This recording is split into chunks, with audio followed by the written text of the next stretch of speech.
Então, pessoal, tudo bem? Boa noite, gente. Bom, dando continuidade ao nosso seminário, né, que por sinal a gente está com uma variedade de temas bem interessantes, né, tanto aqueles que foram propostos na disciplina, como os temas que foram propostos pelos alunos, né. Hoje nós temos mais duas apresentações, então o Jonathan e o Esteban, né, que vão nos abordar, né, mais duas frentes aí da TI como um todo. A gente começa com quem? Pode ser alguém se prontifica? Esteban, Jonathan? Para mim, tanto faz, pode ser eu apresentar primeiro. Pode Então, ser? sim. Então tá. Então o Jonathan começa, a gente faz a apresentação. Jonathan, não esquece que tu deves colocar lá no Siga também um artigo e um vídeo referente ao assunto, tá? Um artigo científico, né? E Ok. um vídeo que fale sobre até para que a gente tenha um registro lá das atividades como um todo. E aí depois a gente faz algumas considerações, depois que o Jonathan falar, e depois então o Esteban apresenta, para a gente também dar uma comentada sobre os assuntos. Então, Jonathan, está contigo a palavra.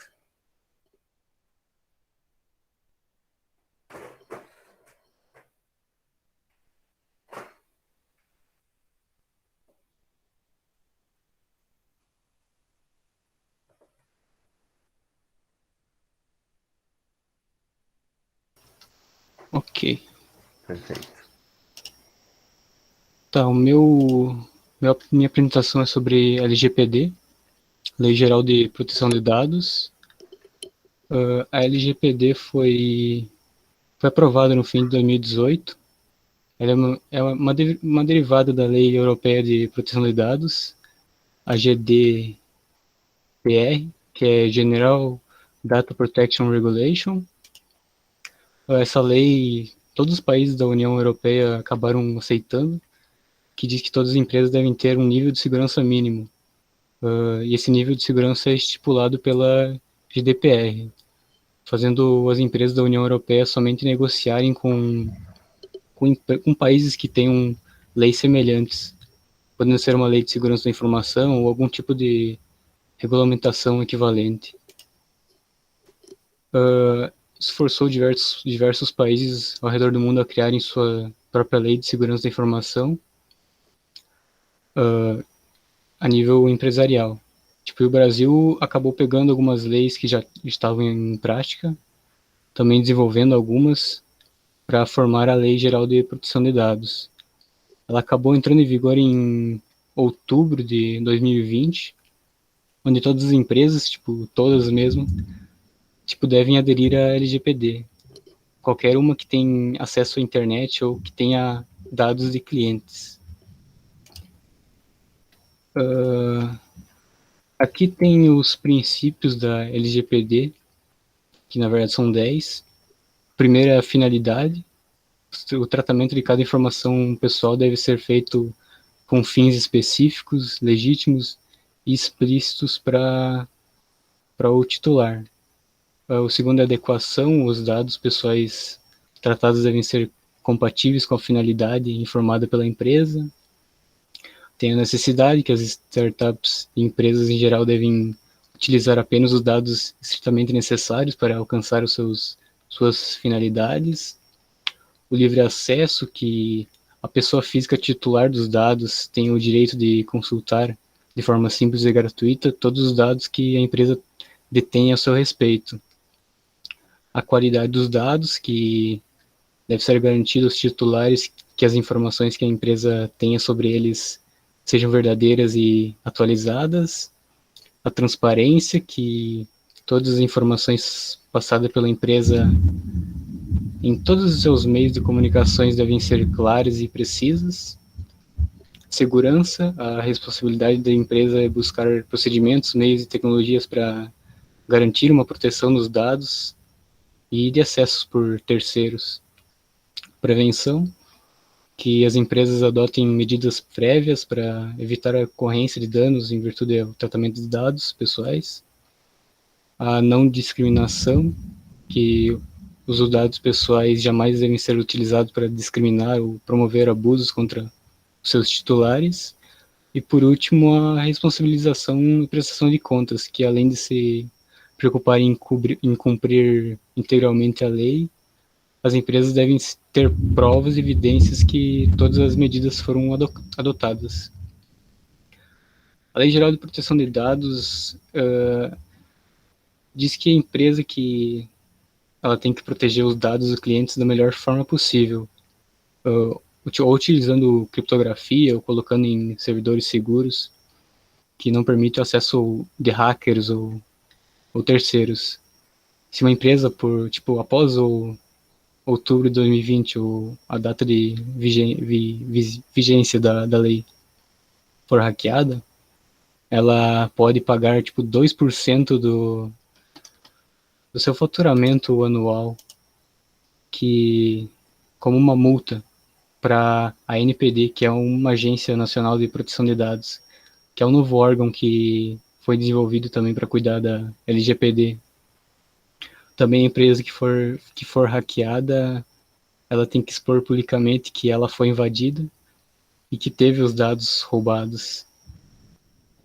Por exemplo, se minha empresa X foi hackeada e 20 mil clientes tiveram seus dados vazados, eu tenho que publicar nas minhas redes sociais que minha empresa, nas redes sociais da minha empresa, que 20 mil clientes tiveram os dados roubados. E também comunicar essas pessoas através de e-mails, mensagens, ligações ou qualquer outro meio, para que eles fiquem cientes. Já na parte do cliente, se você não é dono de uma empresa ou não trabalha numa empresa, é somente um cliente, você pode basicamente ligar para alguma empresa X e perguntar à empresa X, o que você faz com os meus dados, no caso. A empresa pode dizer, nós precisamos dos seus dados para, caso aconteça alguma coisa, encaminhar um técnico na sua residência. Por isso precisamos de um endereço CPF ou endereço CPF, por exemplo, para confirmar que é você mesmo. Mas já, se uma empresa, a empresa X, né, como exemplo, falar que os seus dados a gente utiliza simplesmente para marketing, você pode dizer que deseja deletar os dados que aquela empresa tem sobre você. Você tem o direito disso. Se a empresa X é obrigada a deletar todos os dados sobre aquele cliente lá e até comprovar que ela deletou, por ser um direito já adquirido nessa Lei Geral de Proteção de Dados. Bem, a empresa somente poderá utilizar os dados do cliente para marketing, esse tipo de coisa, se o cliente aceitar esse termo através de ligação, ou contrato, ou termos de usos, que é aquele eu li e aceito os termos de uso. Praticamente ninguém lê na verdade. Bem, a LGPD é mais focada em segurança empresarial, mas tem muita coisa sobre os usuários finais e proteção de dados, já que é um conglomerado de artigos juntos. Bem, e o princípio seria isso. Você já tinha ouvido falar sobre esta lei, Eu tinha pesquisado sobre, eu já sabia. já tinha uma Aham. noção? Alguém Uhum. mais, pessoal? O Eduardo, Esteban, Lucas, Paulo, Alan, o Já, resto do Sim, povo já. já. até dei uma olhada por causa da empresa lá nisso. Bem superficial, mas algumas medidas a gente teve que adotar. Uhum. Basicamente aqui no IF também, né? A gente teve que fazer ainda na época que eu estava lá em Santa Maria, na direção de tecnologia, a gente tomou fizemos algumas decisões, né, de como a gente iria fazer o tratamento dessas informações, enfim, até porque a vida de vocês está ali no IF, né, de vocês, alunos como um todo, né, a minha vida também está ali, né, o IF tem informações minhas que talvez eu nem mais me lembre, né, de artigos, de publicações, de coisas que só se eu pegar o meu currículo lá para dar uma olhada de alguma produção, enfim. e são dados que não podem vazar, né? Dados que a gente tem que ter a certeza que estão protegidos. O não poder e o não vazar tem uma diferença, né? Tem coisas que não podem, mas acontece, né? Então, ainda assim, a lei prevê o como tudo isso tem que ser acompanhado, né? Como tudo isso tem que ser tratado, né? A gente tem escutado algumas notícias, sempre que vaza determinadas informações de uma determinada empresa ou outra, a gente tem tido notícias disso, né? A gente não sabe se todas as empresas estão seguindo a risca, né? Estão fazendo utilizando uma política adequada, né? Adequada com a legislação, mas a gente tem visto que grandes corporações, aí, quando vazam algum tipo de informação ou sofrem algum tipo de ataque, que roubam, né, dados de pessoas, elas têm feito as comunicações, né? A gente teve casos aqui no Brasil, até dados da Receita Federal, tanto que a gente diz que CPF hoje, por mais que seja um dado pessoal e não seja a coisa mais fácil de se saber de uma pessoa, também não está muito longe de ser a coisa mais difícil de se obter, né? CPF a gente consegue vasculhando de um lado, de outro, a gente chegou ao determinado dado de uma pessoa, coisas que não deveriam ter acontecido, né? Mas os próprios CPF é mais teoricamente quase público já. é muito fácil de conseguir. É um dado que muitas vezes é usado como chave primária para né, por muitas organizações. Tem inclusive sistemas, e aí eu faço, inclusive, sistemas nossos aqui do IFE, né, que utilizam o CPF e a data de nascimento como chaves de acesso para se logar em determinadas situações, né?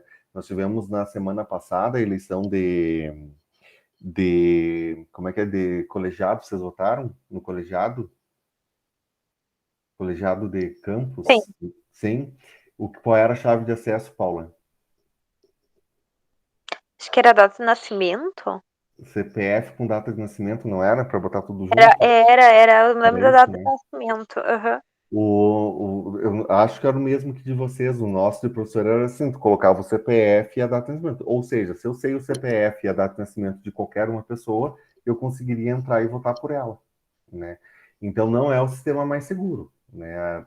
Até aí, tudo bem, é uma eleição simples, né? Uma eleição. Eu era candidato, né, dos professores, de 3 candidatos, fiquei em terceiro. Acho que a minha popularidade não estava muito boa. Mas fiquei suplente, né? Porque eram 4 vagas. Então ainda assim fiquei dentro do preenchimento dos requisitos ali. Mas era muito fácil fazer qualquer tipo de adulteração, né? Porque CPF é fácil de conseguir, né? Por quê? Porque a gente teve muitos vazamentos de dados. E lógico que essa questão da Europa, né, principalmente de exigir que as negociações fossem com países, né, ou com outras organizações que tivessem uma prevenção desse tipo de informação, a gente com certeza teve aí um impulsionamento mundial, né, de possibilidades aí de como fazer essa lei de proteção. Então, os dados, né, existem dados que são permitidos, né, se você é cliente ou não de uma empresa, algumas coisas que podem e algumas coisas que não podem, né? Que você não pode ter divulgação de forma alguma.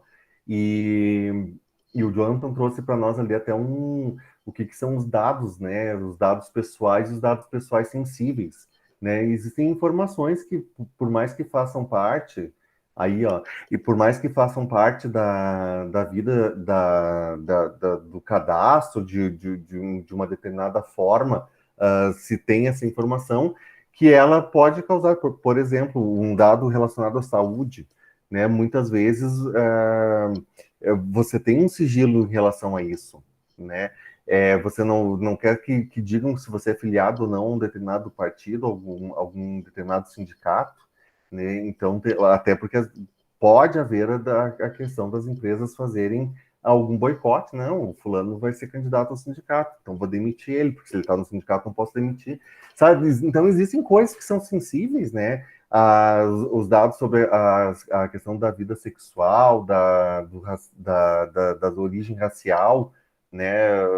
eu não quero que ninguém saiba que eu tenho origem indígena, eu não quero que ninguém saiba que eu tenho origem alemã, né? São situações que podem causar determinados tipos não vou dizer constrangimentos, mas determinados tipos de preconceitos ou boicotes, ou, enfim, uma determinada série de situações que podem ser evitadas, desde que a pessoa também tenha essa conscientização. Por mais que os dados estejam alocados, estejam guardados, são tratados de uma determinada forma, e independente da posição da pessoa, esses dados têm que ser preservados, né? É isso que a lei basicamente diz. Então, qualquer tipo de... Rafael, qualquer tipo de questão que a gente tem em relação a dados que nós trabalhamos com eles, a gente tem que ter esse cuidado.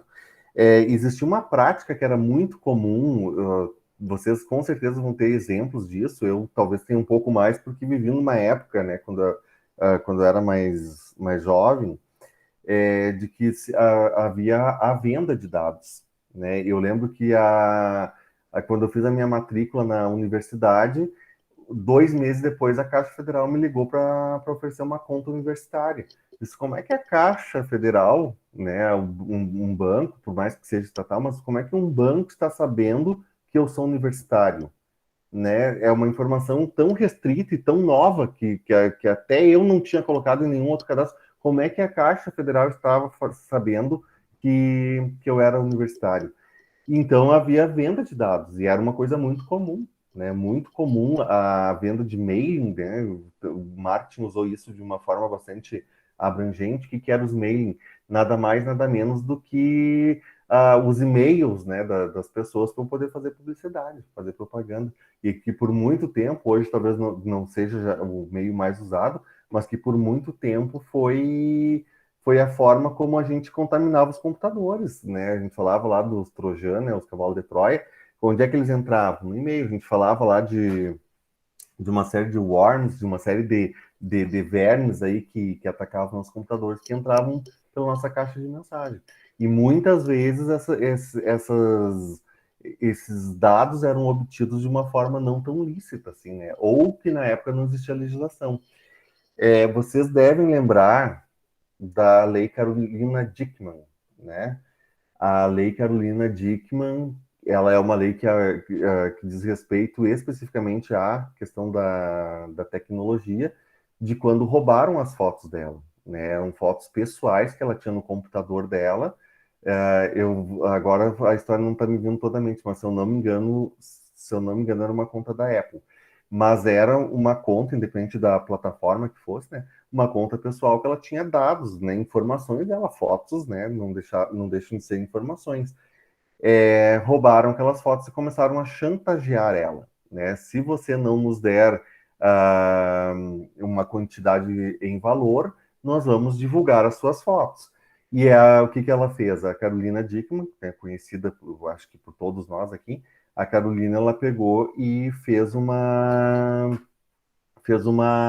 denúncia e se rastreou, né, quem tinha roubado ela. E a partir dessa denúncia dela, que foi o primeiro caso investigado, que se chegou a uma finalidade, se criou a lei, né, especificando o que pode e o que não pode ser feito.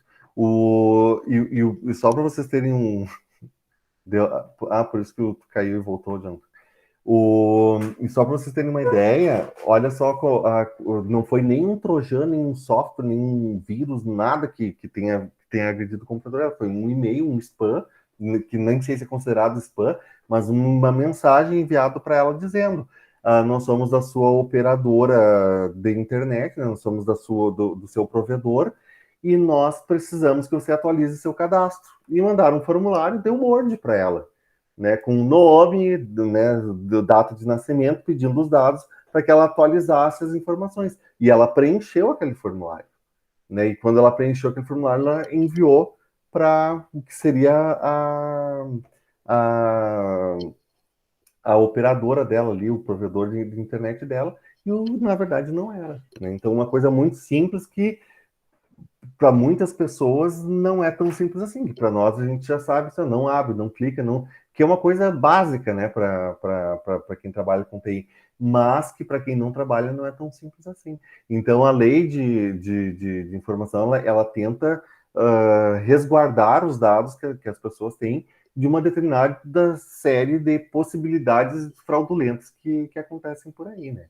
E que a gente tem visto com cada vez maior, né? Então, as empresas, no momento em que ela pede o dado para um cliente, ela se torna responsável por aquele dado, né? Pela manutenção, pelo resguardo que aquele dado tem, independente de que dado seja e que não pode ser usado para finalidade que não seja a específica do serviço prestado pela empresa.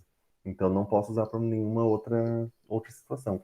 A lei já está em vigor, né? Ela aqui no Brasil é relativamente nova, mas ela teve um período de adaptação aí, né? Que as empresas tiveram para se adaptar. Hoje a gente tem ela já em vigor, né? Algum comentário, pessoal? Se não temos comentário, né? Então, Esteban, vamos para a tua apresentação. Vamos lá.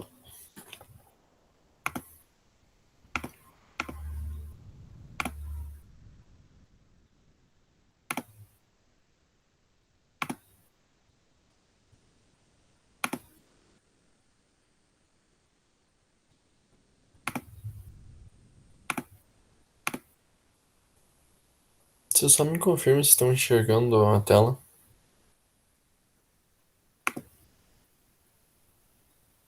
Estamos. A do PowerPoint, né, Esteban? Isso. Sem apresentação, só o arquivo, né? Não dá pra ver a apresentação agora? Não, ela Não tá na apresentação do slide ainda. Ah, tá. Porque tem o. Vai.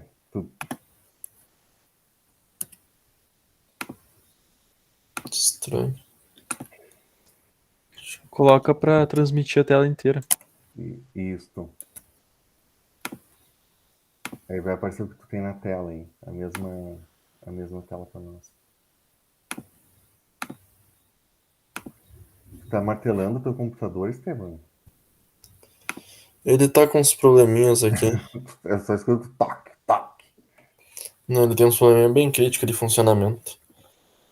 Esteban, acho que vamos ver. Foi? Foi. Beleza. Então, meu trabalho é sobre metodologias ágeis. Eu vou tentar dar uma passada um pouco por cima, porque ele é um conteúdo bem extenso, são vários métodos. Então, vou tentar dar uma geral nele para agilizar também um pouco. Então, o que é uma metodologia ágil? Para quem vai desenvolver então um projeto, principalmente na parte de desenvolvimento, o que acontece bastante é que sempre demora bastante para esse projeto ser feito, ou acontecer isso, do projeto demorar, e nunca era possível garantir que no final do projeto aquilo que o cliente queria era o que estava sendo entregue para ele. Porque a comunicação entre cliente e desenvolvedor era um pouco mais difícil, entre as equipes de desenvolvimento, de testes, acabavam complicando um pouco, não tinha uma comunicação específica, sem contar do tempo que demorava para o projeto ser executado. Então, para agilizar isso, então foi que o pessoal desenvolveu que as pessoas desenvolveram as metodologias ágeis. Mas afinal, o que elas são?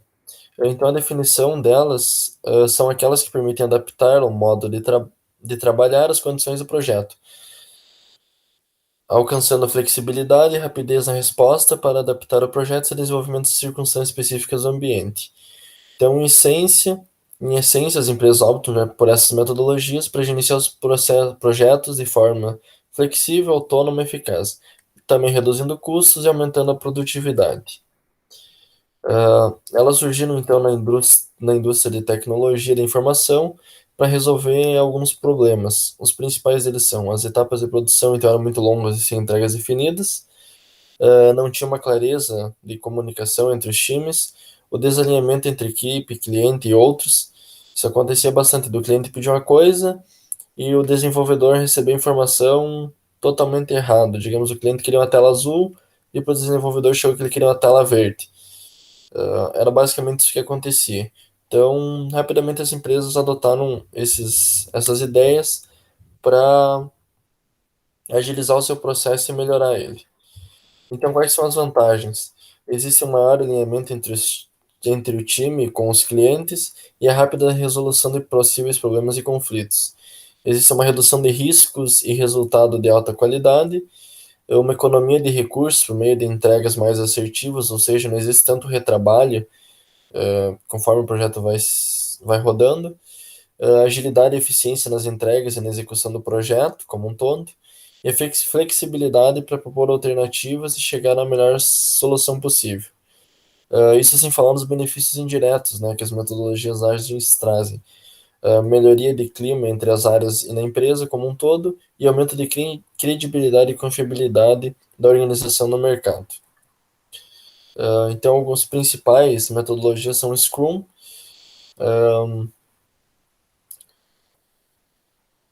Ele é um dos métodos mais populares e muitas vezes, inclusive, é confundido com o conceito Scrum, na verdade. O principal é que você tem ampla compreensão sobre a sua equipe e tenha papéis bem definidos para cada um dos envolvidos.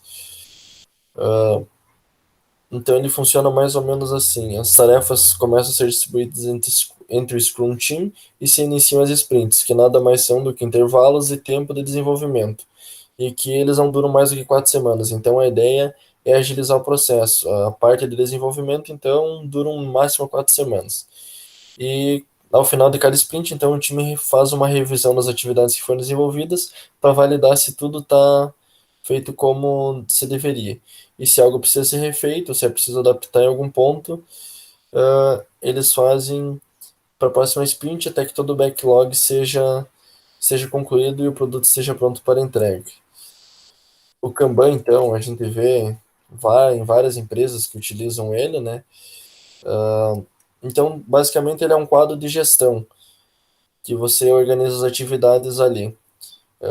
Então, as 3 atividades que tem nesse quadro é o To-Do, que contempla as tarefas a serem feitas durante um determinado projeto, intervalo de tempo. O Doing, com todas as demandas que estão sendo feitas por pessoas específicas em um momento. E o Done, que são as tarefas que já foram realizadas, entregas e validadas pela equipe. Ele é um dos processos mais simples que tem para se utilizar no desenvolvimento de projetos. O método Lean também tem várias empresas que utilizam aqui em Panambi. A ideia dele é ser basicamente um conceito enxuto. E um dos focos do Lean é a identificação e eliminação eficiente dos desperdícios dentro de uma organização ou durante a execução de um projeto. A ideia dele, então, é basicamente eliminar os desperdícios de tempo. O tempo que o pessoal demora entre terminar a parte de desenvolvimento até chegar na parte do teste. Aquele tempo de espera ali, a ideia é diminuir ele, ou reduzir ele a zero. Essa é a ideia, então, do Lean. O Smart, então, se alguma vez você já precisou traçar metas para seu negócio, já ouviu falar sobre esse método, né? O Smart é uma excelente forma de criar objetivos mais reais e atingíveis para a sua empresa. Para utilizá-lo, deve-se apenas ter em mente os princípios dessa metodologia, que são indicados por cada uma das letras do seu nome, né? Então, o S, em primeiro lugar, sua meta precisa ser clara e bastante específica. Ela deve abordar apenas um ponto de cada vez, e não abrir a margem para interpretações errôneas. O M, segundo sua meta, precisa ser mensurável e quantificável. O A, os objetivos que você define devem ser desafiadores, mas eles devem ser alcançáveis. O R, ele não adianta nada você ter uma meta se o atingimento dela, no final das contas, não gerar nenhum impacto para a empresa. E o T é estabelecer um objetivo, é muito importante que ele tenha um prazo máximo para ser alcançado, para evitar procrastinações e poder mensurar melhor se houve atingimento da meta ou não. Eu acho que seria isso. Bom, acredito que você já tenha escutado falar em metodologias ágeis, né? Alguém fez a disciplina de análise comigo semestre passado? Eu fiz. Tu fez, Esteban? Alguém mais? Não? Eu acho que o foco não era a turma de vocês, né? Mas a gente trabalhou, também cada grupo basicamente estudou uma dessas metodologias, né?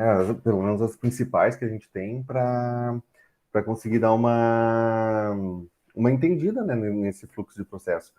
O Pressman, que certamente vocês já devem ter pego o livro dele pelo menos uma vez na vida, né? O Papa, né, da engenharia de software. O Pressman, lá na década de 90, nos primeiros estudos que se tinha sobre o processo de desenvolvimento, ele já dizia assim, ó, que de todo o desenvolvimento do software, né, de todo o desenvolvimento que a gente tem do ciclo, independente de qual seja, 70% do código, né, olhando para a programação, 70% do código de um software só é desenvolvido após a primeira entrega ao cliente. Certo? Então, quando o Estevão nos diz o seguinte, que a gente tinha problemas de tempo, de atraso, é realmente isso. O que acontecia? Se faz uma análise de requisitos, todas aquelas fases bonitinhas, né, no desenho fica maravilhoso, né? Eu digo que aquele desenho é bom para a gente estudar, né? Saber que existem essas fases, mas às vezes acontece tudo no paralelo. Eu tenho que estar analisando, projetando, desenvolvendo, testando, e quase que tudo ao mesmo tempo, ou num ciclo que seja muito mais rápido do que primeiro eu analiso, depois eu projeto, depois eu desenvolvo, depois eu testo, depois eu entrego, né? Como aí uma manutenção. Como se isso fosse alguma coisa tão simples assim de ser feito. Então, o que acontecia? Se fazia a análise de requisitos, beleza, o cliente disse que ele precisava, usei técnicas, sei lá, de questionários, usei técnicas um pouco mais avançadas de focus group, né, para entender como é que tem que ser esse sistema, esse software, beleza, entendi. Aí eu projeto, vou lá e desenvolvo, admitindo que tudo que eu projetei está certo e que tudo que eu estou desenvolvendo a partir do projeto também está correto. Aí eu testo tudo que eu projetei, né, tudo que eu analisei, se está funcionando, ok, tá. Aí eu entrego para o cliente diz assim, não é nada disso. Não é nada disso que eu pedi uma coisa bem diferente, isso que não era para ser assim. O cálculo do imposto